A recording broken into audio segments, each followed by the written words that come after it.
Selamat datang di Istana Akal Sehat. Jadi polisi lupa mengayomi masyarakat karena sibuk mengayomi kekuasaan atau minta diayomi kekuasaan. Nah karena itu tidak diperlukan sebetulnya difungsi. Nggak boleh ada tukar tambah karena kan profesi polisi dengan sendirinya dimaksudkan untuk dilihat secara terbuka oleh publik.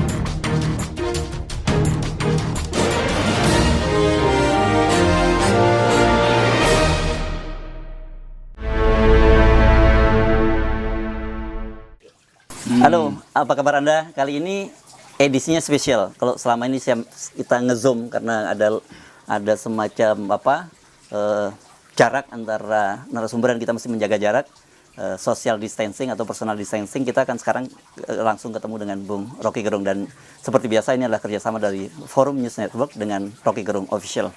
Ini asik nih suasananya di rumah Bung Rocky nih. Selamat datang di Istana Akal Sehat. Iya, iya. Tadi baru makan jambu yang baru nih ya, dipetik di pohon ini sendiri. Belakang situ ada pohon jambu.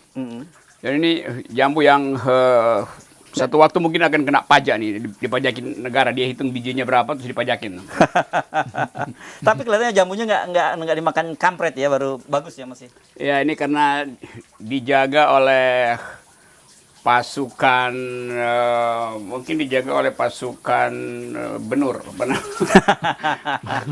Ini lagi rame soal skandal ekspor udang ya, ekspor benih udang ya. Karena di bawah pohon jambu ini saya piara udang yang menolak untuk diekspor udangnya. Iya. Bung Rocky ini lagi agak sudah lama cukup viral nih, dan rasanya ini kejadian langka karena biasanya kita mendengar selalu sorotan tentang polisi itu hal yang negatif, ya kan? Padahal ini lagi masih dalam suasana ulang tahun Polri ya. Iya. Terus iya. Di Lombok Tengah kalau nggak salah, saya ada satu orang kepala Katsat Reskrim, itu berarti kepala Satuan Reserse Kriminal gitu, yang menolak seorang anak yang mengadukan ibunya karena sengketa harta waris gitu. Dan yang luar biasa, dia mengingatkan orang itu bahwa surga di telapak kaki ibu kamu, dan lebih baik saya ganti uang itu dan kamu batalkanlah, nggak usah mengadukan ibu kamu. Itu ini orang menjadi banyak tersentuh, yang apalagi yang melakukan itu seorang polisi. Itu luar biasa nih Bung Rocky. Ya, saya ingat novelnya Arundhati Roy, The God of Small Things. Dalam keadaan kita digemparkan oleh kembalinya dui fungsi polisi. Ya. Nah ini polisi yang di Lombok ya. Lombok Tengah ini. Saya apresiasi dia, dan dia sebetulnya Kapolri masyarakat, bukan Kapolri negara tuh. Karena dia yang betul-betul berdifungsi adalah beliau ini nih. Apa pangkatnya deh? Kalau nggak salah AKP itu Ajun Komisaris Polisi, itu kapten lah ya kalau di kapten. Perwira pertama ya. Perwira pertama. Jadi itu tindakan keperwiraan sebetulnya. Nah dia menjalankan difungsi. Fungsi dia sebagai Polri sekaligus fungsi dia sebagai manusia berbudi. Itu yang kita tunggu sebetulnya. Nah, kita di headline-nya polisi haus kekuasaan. Kalau dia memberi keadilan justru kan. Jadi dia menyuapi rakyat sehingga rakyat mengerti bahwa tidak semua delik itu harus diproses di depan hukum. Jadi polisi yang bijak ya seperti itu. Bahkan ada Spemeo di Inggris, polisinya namanya Scotland Yard. Lebih baik tidak ada presiden, tidak ada perdana menteri kalau di Inggris daripada tidak ada Scotland Yard. Karena Scotland Yard lah yang memberi rasa damai dan rasa adil, bukan presiden. Itu. Jadi Pak Polisi saya apresiasi. Angkat topi. Ya. Nah, contoh-contoh semacam ini kan jadi menarik, yang mengingatkan kita bahwa kan selalu ada citra polisi selama ini di Indonesia ini cukup buruk gitu ya. Kalau kita membayangkan kayak film-film India dulu gitu, makanya sering sebut kalau kita dulu pernah di KPK kan ada disebut ada polisi India, ada polisi Taliban. Sekarang begitu kan, jadi sorotan publik justru pada polisi yang sebetulnya pengayom masyarakat. Yes. Jadi polisi lupa mengayomi masyarakat karena sibuk mengayomi kekuasaan atau minta diayomi kekuasaan. Nah kritik publik yang sekaligus dalam rangka ulang tahun Bayangkara, kebayangkaraan itu dasarnya adalah perlindungan terhadap mereka yang tersisih di dalam upaya mencari keadilan. Jadi bukan kriminalisasi justru, tapi humanisasi itu. Nah, kita tahu bahwa ada Police Watch, ada segala macam upaya untuk mengembalikan atau mengingatkan ulang bahwa polisi itu adalah rakyat sipil yang diberi senjata. Jadi dia dasarnya adalah sipil. Nah, karena kalau dia sipil maka dia mesti melekat dengan kehidupan lokal seperti tadi.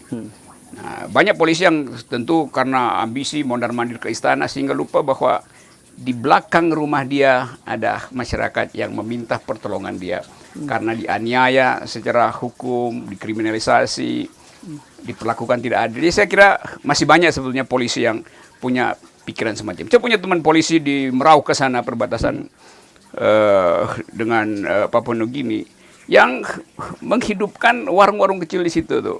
Bergaul, dia beli mobil sendiri terus bawa bibit macam-macam. Akhirnya perbatasan itu hidup. Yang tadinya hutan belantara dan ditakuti akhirnya jadi komunitas baru tuh Pak Polisi itu. Oke. Kemarin kan Tempo menurunkan tulisan yang cukup menarik tentang data begitu banyaknya polisi yang masih aktif dan dia kemudian merangkap di berbagai instansi pemerintahan. Banyak juga yang menjadi komisaris dan sebagainya. Kemudian ada kekhawatiran tentang kalau dulu namanya duit fungsi TNI, sekarang ada duit fungsi Polri. Apa sih bahayanya sebenarnya? Bahaya karena duit fungsi itu kan karena orang haus kekuasaan, maka dia cari fungsi lain selain fungsi profesinya, dia cari fungsi politik gitu. Dan itu adalah tradisi Orde Baru yang otoriter. Jadi agak aneh kalau sekarang tradisi itu masih diandalkan. Apalagi ngapain sih terlalu banyak jenderal tuh? Buat apa ada banyak jenderal? Kalau semua jadi jenderal artinya nilai jenderalnya turun kan, inflasi kan. Kalau jenderalnya cuma 1, 2, 3, maka jenderal itu jadi kemewahan sebagai profesi sekaligus sebagai otoritas untuk memberi komando. Nah kalau jenderalnya banyak berarti tidak ada komando tunggal kan, padahal polisi memerlukan komando tunggal. Nah saya ingin sebetulnya orang lihat polisi itu lebih sebagai profesi pelayan masyarakat daripada pencari jabatan. Nah, itu artinya hak sipil untuk memperoleh jabatan sipil pasti tergusur karena harus menerima polisi-polisi yang surplus kejeneralan tetapi tidak peka terhadap keadilan sosial. Itu, saya kira itu gambaran umum kita. Ya.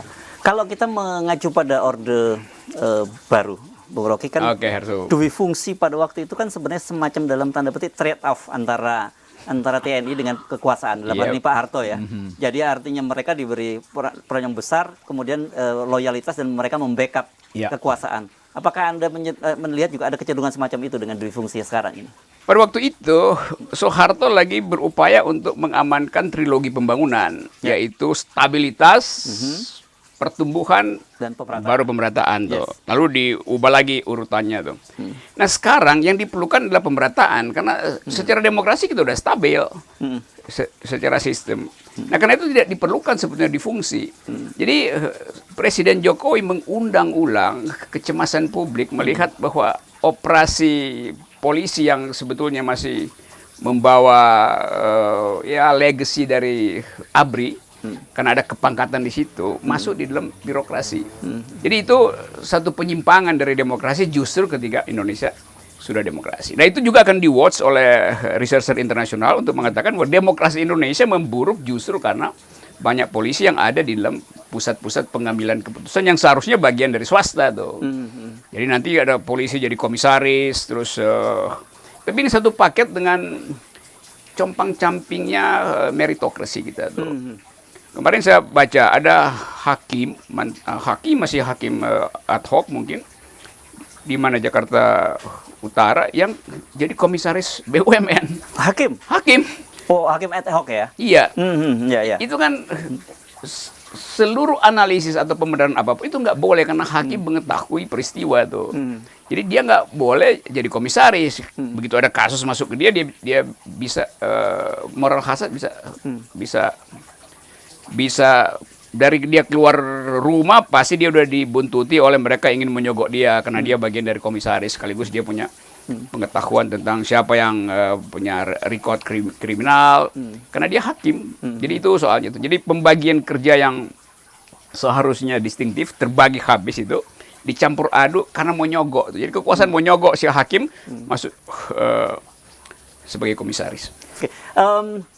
Kalau tadi yang saya singgung soal trade off antara satu artinya Jokowi memberi konsesi secara ekonomi, Tetapi di satu sisi kan tentu juga dia mengharapkan dukungan-dukungan secara politik kan begitu. Saya lihatnya ini bagian dari upaya presiden sekarang untuk memperoleh rasa aman setelah beliau lengser nanti itu. Jadi dia mesti tinggalkan semacam penjaga-penjaga reputasinya, terutama dari kalangan polisi tentu. Karena ABRI nggak mungkin tuh. ABRI saya kira udah betul-betul final dengan profesionalitas tuh. Jadi Presiden Jokowi ingin dapat jaminan kalau dia lengser nanti, struktur-struktur utama dari pemerintahan berikutnya akan melindungi dia dari kemungkinan dilaporkan karena kesalahan kebijakan, kan bisa aja kan. Jadi dia lagi nabung pengawal-pengawal pasca lengser nanti sebetulnya. Itu tukar tambahnya tuh. Tentu selain tukar tambah yang lebih real hari ini, karena ada dukungan maka dikasih jabatan. Padahal sebetulnya nggak boleh ada tukar tambah, karena kan profesi polisi dengan sendirinya dimaksudkan untuk dilihat secara terbuka oleh publik dalam bentuk rasa aman gitu. Nah, kalau polisi ada di wilayah kekuasaan justru nggak aman. Karena polisi bagaimanapun surplus kemampuan untuk memakai kekerasan kan. Polisi itu instrumen yang sengaja diberi hak untuk melakukan kekerasan di wilayah sipil karena kriminal. Jadi orang ya cemas lagi dengan keadaan demokrasi. Karena mereka yang punya alat-alat atau perlengkapan kekerasan justru dibawa masuk ke dalam wilayah sipil yang isinya adalah argumentasi mestinya. Kita nggak bisa berargumentasi dengan polisi ketika polisi bilang saya penegak hukum, maka selesai problem kan. Padahal wilayah demokrasi adalah wilayah transaksi pikiran itu dan transaksi percakapan argumentatif. Nah, oke, saya kira kita akan nyambung lagi pembicaraan dengan topik-topik yang lain, Bung Rocky. Oke, terima kasih. Sampai jumpa lagi.